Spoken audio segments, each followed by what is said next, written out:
तो गाइस मैं जानता हूँ तुम्हें ये लंबा चौड़ा सा इंट्रोडक्शन पसंद नहीं है, इसलिए मैं तुम्हारा वक्त ज़ाया नहीं करूँगा। ये रही 9 ग्लो अप टिप्स जिससे सिर्फ तुम 24 आवर्स में ही अपने लुक्स को इम्प्रूव कर सकते हो। सुबह सुबह तुम्हारे चेहरे पर पफीनेस आना नॉर्मल है और सुबह उठकर चेहरे पर आइसिंग करने से पफीनेस भी ख़त्म होती है। और अगर तुम्हें एक्नी या पिंपल्स हैं तो वो भी ख़त्म हो जाते हैं, और अगर अंडर आई बैग्स हैं तो वो भी ख़त्म हो जाते हैं, जिससे तुम्हारा चेहरा शाइन और ग्लो करता है। वैसे अगर तुम्हें अंडर आई बैग्स हैं तो इसकी वजह डिहाइड्रेशन और शुगर का ज़्यादा इस्तेमाल करना है, इसलिए पानी ज़्यादा पिया करो और शुगर जितना कम हो सके उतना कम इस्तेमाल किया करो। ग्लो अप करने का सबसे इम्पॉर्टेंट मेथड जो है वो अपने पोस्चर को सही करना है।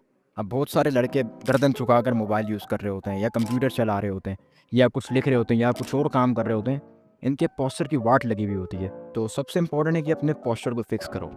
सीधे खड़े हो, सर ऊपर, सीना बाहर, शोल्डर्स डाउन। या तो अगर तुम्हें नहीं पता कि एक परफेक्ट पोस्चर कैसे होता है या तुम्हारा पोस्चर ख़राब है तो तुम पोस्चर एक्सरसाइज वगैरह भी देख सकते हो, यूट्यूब भरा पड़ा है यार। अपनी वार्डरोब को थोड़ा सा अपडेट करो, अपने स्टाइल को थोड़ा सा चेंज करो और ये नीले पीले कलर के कॉम्बिनेशन पहनना छोड़ दो यार। थोड़ा सा क्लासी स्टाइल करो, जैसा कि अभी ओल्ड मनी का ट्रेंड चल रहा है जिसमें नेवी ब्लू और क्रीम, स्काई ब्लू और वाइट और इस तरह के और भी कॉम्बिनेशन हैं। मैं रिकमेंड करता हूँ कि आप पिंटरेस्ट पे जाओ और वहाँ पे जाके सर्च करो मेंस आउटफिट स्टाइल। बहुत सारे स्टाइल्स आपके सामने आ जाएंगे और जो स्टाइल आपको समझ में आता है, पसंद आता है, वो ट्राई करो। और अगर आप चाहते हो कि इसके ऊपर मैं पूरी एक वीडियो बनाऊं ओल्ड मनी स्टाइल के ऊपर, तब भी मुझे कमेंट करके बता दो, आपका भाई वीडियो तैयार कर देगा। तो गाइस मैं बात कर रहा हूँ वॉचेस, सन ग्लासेस, रिंग्स, क्योंकि 50% वुमेन्स कहती हैं कि वो सबसे पहले मेंस स्टाइल नोटिस करती हैं। और ये मैं नहीं कह रहा, ये स्टडीज़ में आता है, जिसमें 68% वुमेन्स कहती हैं कि वो एक्सेसरीज में सबसे ज़्यादा नोटिस वॉचेस को करती हैं, क्योंकि एक अच्छी और क्लासी वॉच आपकी स्टेटस और मैच्योरिटी दोनों को ज़ाहिर करता है। अब अच्छी वॉच से मेरा ये कहने का मतलब भी नहीं कि तुम जाओ रोलेक्स खरीद लो या कोई महंगी घड़ी खरीद लो, बस एक क्लासी वॉच लो अपने बजट के अंदर। सन ग्लासेस लगाने से तुम्हारा फेस और भी ज़्यादा सिमेट्रिकल लगता है, बिल्कुल मॉडल्स की तरह, और तुम्हारे फेस पर अटेंशन भी ड्रॉ करता है। और अगर तुम्हारे अंडर आई बैग्स हैं तो ग्लासेस लगाने से अंडर आई बैग्स भी छुप जाते हैं। तो मेरे हिसाब से ये एक अच्छी इन्वेस्टमेंट है जिसे तुम बाहर जाते वक्त इस्तेमाल कर सकते हो। और मैं रिकमेंड करता हूँ कि कुछ बेसिक सी रिंग्स और चेन। अब ऐसा भी नहीं है कि तुम MC स्टैन बन जाओ, बस एक रिंग और पतली सी चेन पहन लो, वो भी ऑप्शनल है। वैसे ये तुम्हारे हेयर लेंथ पर डिपेंड करता है कि तुम्हें इसे कब कटवाना है, लेकिन एक एवरेज टाइम ये है कि तुम्हें 1 से 2 महीने के बीच में एक फ्रेश हेयर कट करना चाहिए ताकि तुम्हारे बाल ड्राई भी ना हो। और अगर तुम नहीं जानते कि तुम्हारे ऊपर कौन सा हेयर स्टाइल सूट करता है और अगर तुम्हारी हेयर्स की लेंथ भी अच्छी है तो मैं रिकमेंड करता हूँ कि मिडिल पार्ट ट्राई करो, क्योंकि ये भी काफ़ी ट्रेंड पर चल रहा है और इसमें काफ़ी ज़्यादा वेराइटी ऑफ स्टाइल्स भी हैं। अब ऐसा भी नहीं कि तुम सलमान खान बन जाओ, अगर मिडिल पार्ट तुम्हारे ऊपर सूट नहीं करता तो साइड पार्ट ट्राई कर लो। और ज़्यादा जंक फूड खाना छोड़ दो, क्योंकि इसमें सोडियम, शुगर और फैट जैसे अनहेल्दी लेवल्स के न्यूट्रिएंट्स होते हैं, जिससे इनका टेस्ट तो अच्छा होता है लेकिन ये कुछ ज़्यादा सीरियस डिसीज़ का भी बायस बन सकता है, जैसे कि हाई ब्लड प्रेशर या कोई हार्ट डिजीज़।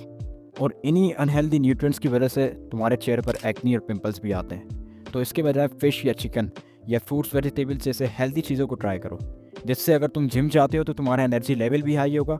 और अगर तुम जिम नहीं जाते तो जाओ यार, क्या कर रहे हो, इसके तो काउंटलेस बेनिफिट्स हैं।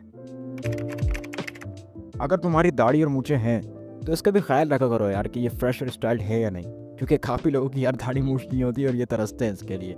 और काफ़ी लोग ये भूल जाते हैं कि तुम्हारी आईब्रोज भी तुम्हारे फेशियल केयर का ही पार्ट होती है, और थिक और डार्क आईब्रोज अट्रैक्टिव और मस्कुलिनिटी के भी साइन होती है।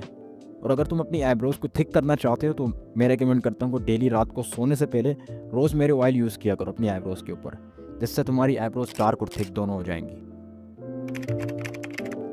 तुम लोगों ने म्यूइंग के बारे में तो काफ़ी लोगों से सुना होगा, क्योंकि म्यूइंग आपकी जॉ लाइन में काफ़ी डिफरेंस लाती है।